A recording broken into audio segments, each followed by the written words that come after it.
because so many of you were commenting on the fact I always have a weapon in my hand,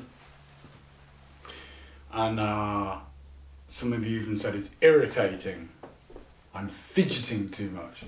Well, to appease the modern concerns, and especially that of Richard's,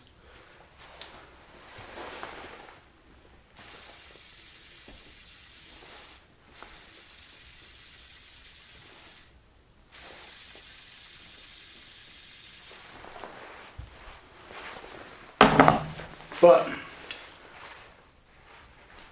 I'm a big boy, so I prefer to play with big boy fidget spinners.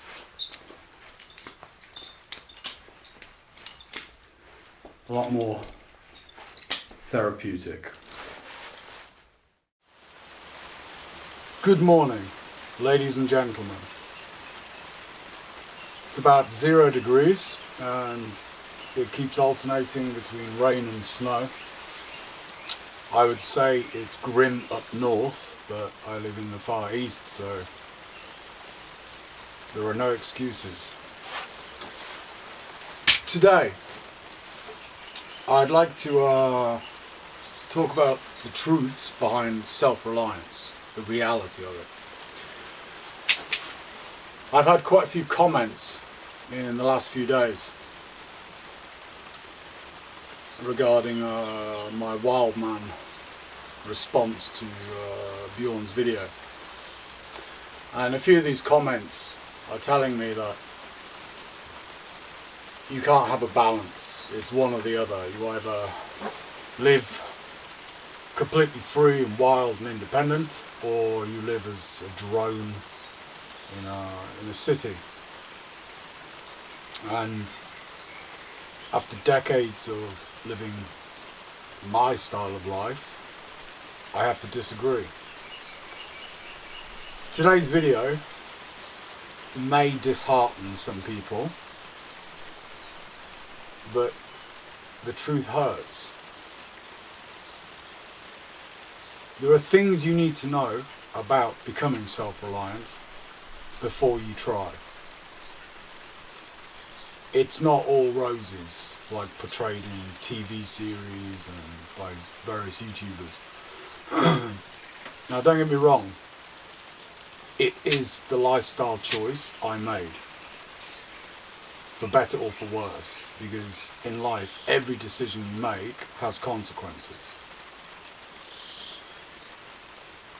But it's not good to go into it with a naive frame of mind, thinking that you can just walk out of your apartment, buy a plot of land, and from then on you live this sort of idyllic existence. We're going to talk about corporations as well, because corporations and politicians, because of them, enact laws continuously to make it harder and harder for free-thinking individuals to have a plot of land and be self-sufficient and live a subsistent lifestyle. They don't want that. They really, really don't want that. And the future is not going to get any better, I guarantee you. It's going to get harder and harder. Like I've said in previous videos, if you want to try your hand at living a self-reliant lifestyle, think about doing it really soon, because like fossil fuel cars, it's soon going to be out the window. Today, I'm actually going to have to read some things from my moleskin, because we are going to be covering quite a few very specific topics. Now my memory is not as good as it used to be. To be truly self-sufficient requires 4 things. Number 1, a domicile, a place of habitation, somewhere to live. Whether this is a house, a log cabin, a caravan, a cave, it's somewhere you can call home, somewhere where you're safe and maybe raise a family. Number 2, you need a water source. Certain organisations would disagree, and we will come to that. But I think most of us would agree that water is quite essential for human existence. Number 3, a food source. You need a regular supply of healthy food. Number 4, I've combined these two together. They could be separate, but heating and power. Now, unless you live on the equator, where you have basically a constant temperature throughout the year, you are going to require heating of one description or another. In some areas, you may even require some form of cooling or air conditioning. Power. Electricity is obviously the main one, but there are lots of forms of power you will need to live self-sufficiently in the 21st century, and this has to be taken into account.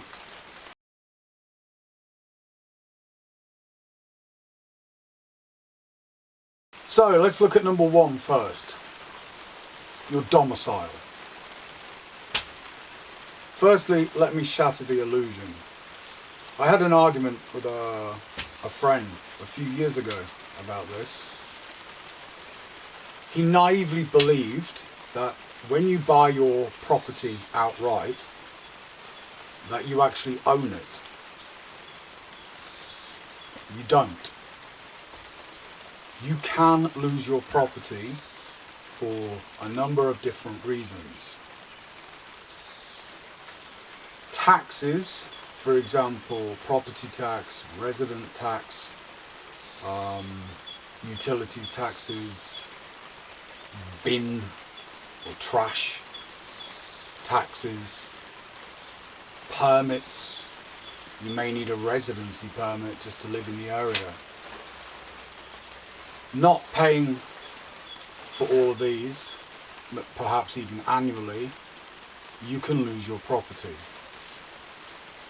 Now, I'm not even talking about mortgages, because regardless of what banks and other mortgage providers will tell you, it's not your home if you haven't finished paying the mortgage.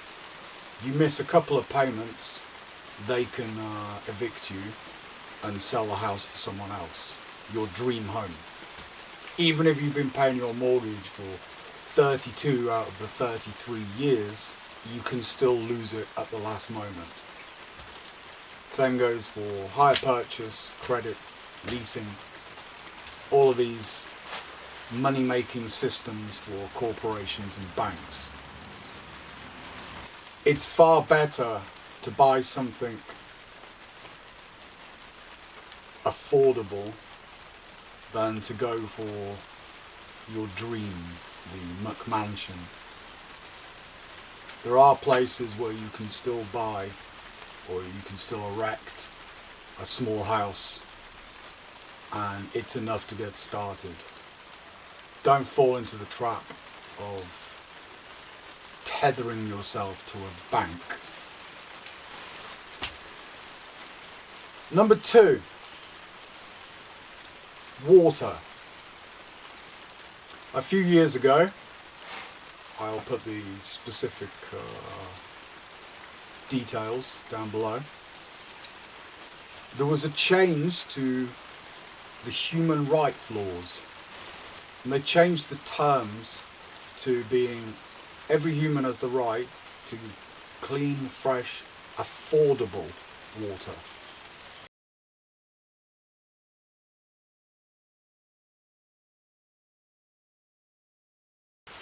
Which basically means, yes, you have the right to water, but you have to pay for it.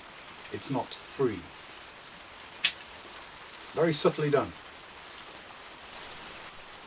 Mega corporations and even countries such as China are buying up the water sources all over the world. Big names in the billionaire field are also buying up all the water sources. And you have to ask yourself why. Basically, the theory is that after oil, water will be the next highest commodity. And he who controls the water controls the world. Look into who has bought the water in your local area. You might be shocked. Many states and many countries actually have a ban on collecting rain. You're not allowed to. And as you can see today, rain is an excellent source of water once it's been treated. Never drink rainwater as is. Always filter it, purify it. It's full of pollutants. Rainwater is banned in certain areas, so don't rely on that. Digging a well in your garden. Many areas are banned digging wells, and many areas you require a permit or you require paying an annual fee for having a well. The same goes to accessing stream water. You don't know who owns this water source. Also remember, water is often polluted, and it's polluted beyond the capabilities of simple filter systems. I've said in previous videos I recommend the soya water filter systems. But when heavy metals from industry get into the water, your only means of purifying it is actually through distillation, which makes it unfeasible. Fracking. So many scientific studies were published by various governments to show how super ecological friendly fracking is. Fuck off. Serious.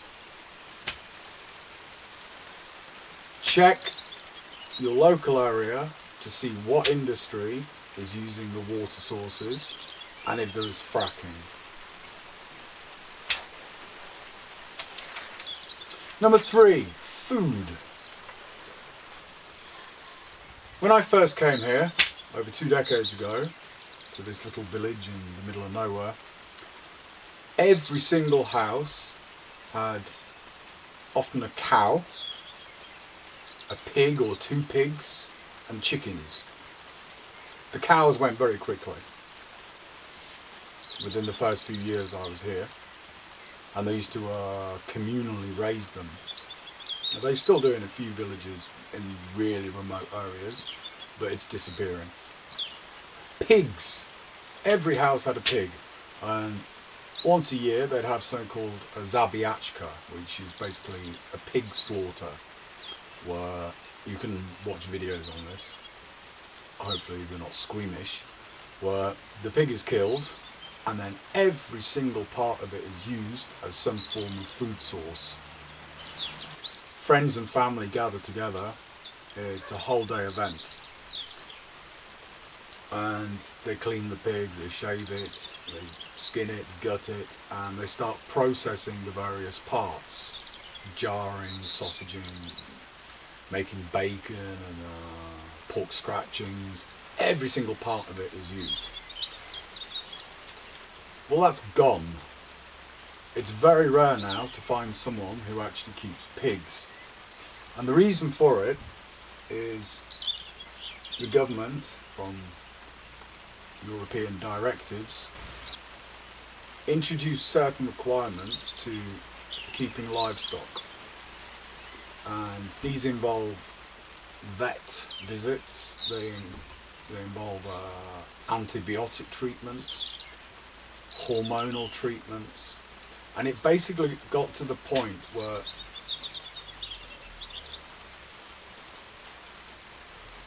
it's more expensive to keep your own pig than it is to buy the meat in a supermarket, which defies logic. One way they enacted this was by banning the feeding of pigs with food waste. Napoleon and Hitler both enacted the same law when they invaded the east of Europe. And the penalty was death by hanging in the village square.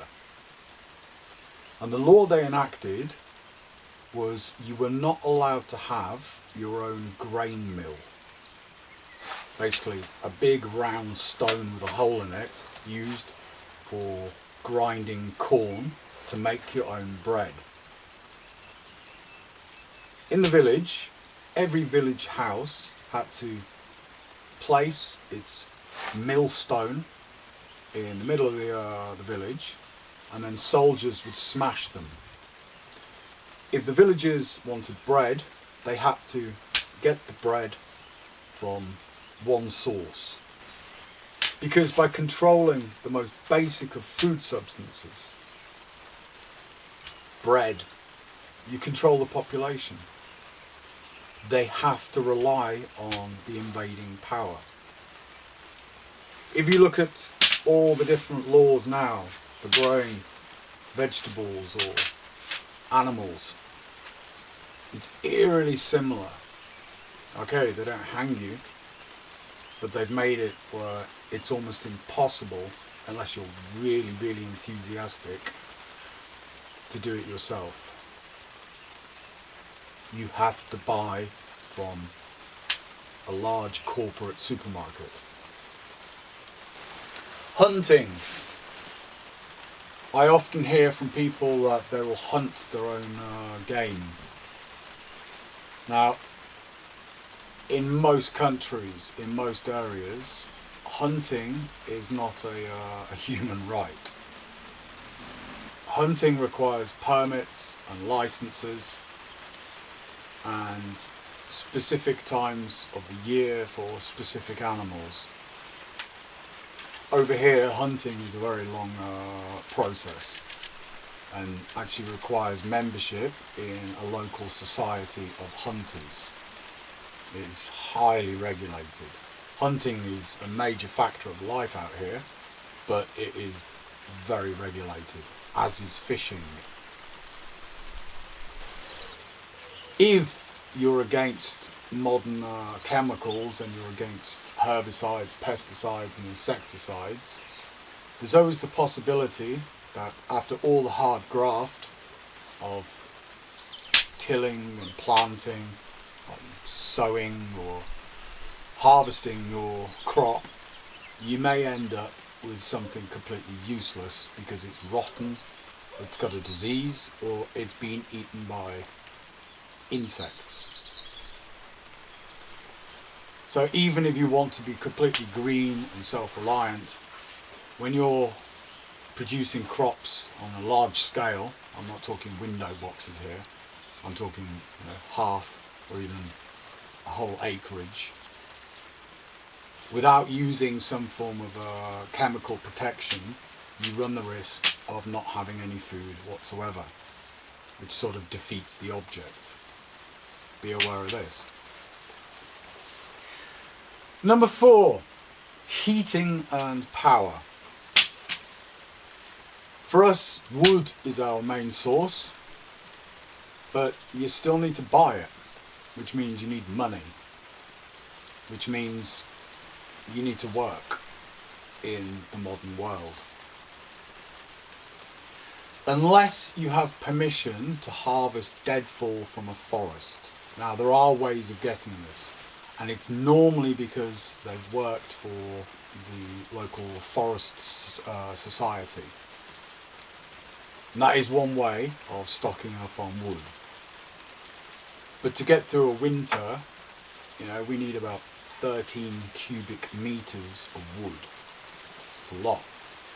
And often deadfall is very rotten, and it doesn't last long. It burns through quickly. But it is a possibility.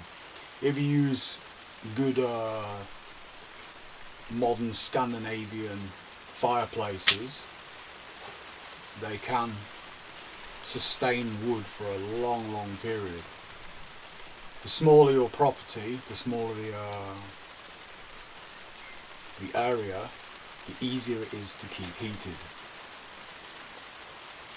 Propane tanks are the usual source of energy for cooking, for heating, but again, you need to buy the propane. You need to change the tank regularly or have propane delivered.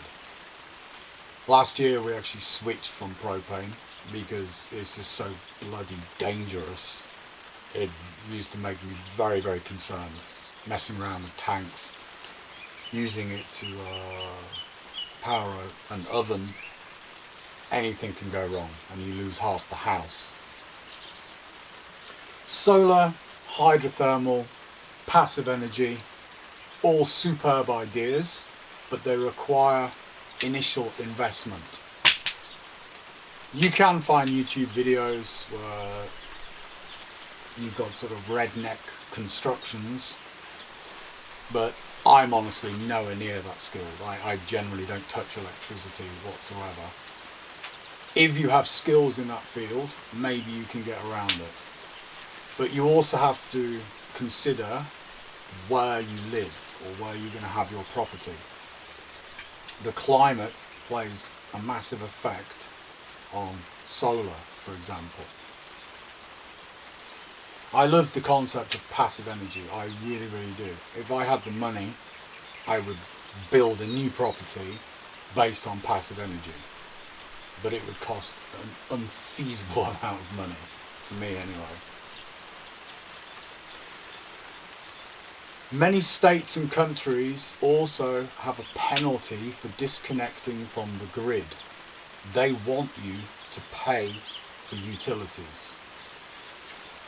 You may even get a benefit from transferring to solar panel and simultaneously get a penalty for removing yourself from the grid.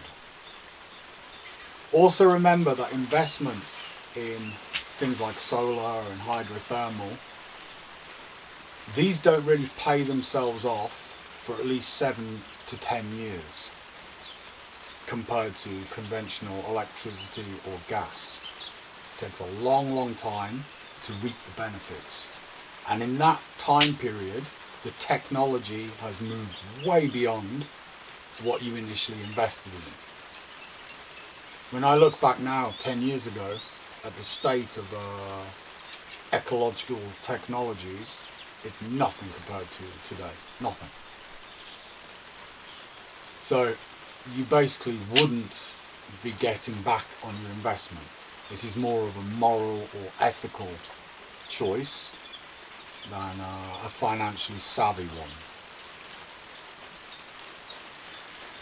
Okay, I'll state that corporations are parasitic. They become monopolies by lobbying politicians to create laws which benefit them and not you. The same politicians you vote for because they spout some amazing populist bollocks, and then as soon as they're in power they do something completely different because they receive a nice backhander from a faceless corporation.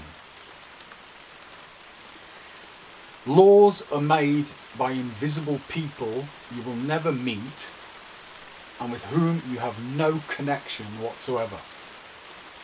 Your human existence on Earth depends on faceless bureaucrats in sealed rooms in distant locations. Chew that one over. You'll never meet them, but prescribed opinions massively affect your life. I'm not being negative, don't get me wrong. I love this existence and I would recommend it to anyone who really wants to enjoy the period of life on Earth. I just want to make you aware it ain't a bed of roses, and you're going to face more and more issues with these faceless bureaucrats and insane corporate based laws, because they don't want people like us living like this. They just really don't. So they're just going to make it so difficult it's not worth doing. Sad but true. But remember, what doesn't kill you makes you stronger. Always bear that in mind.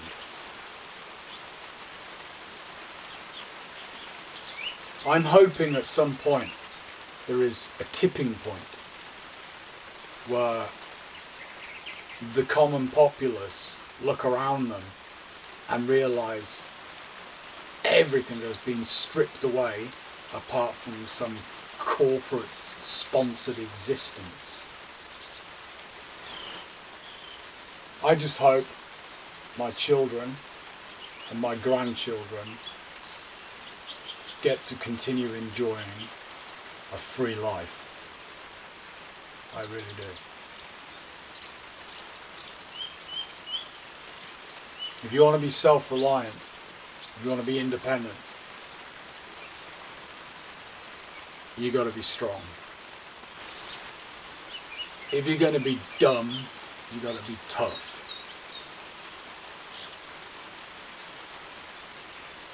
And it's true.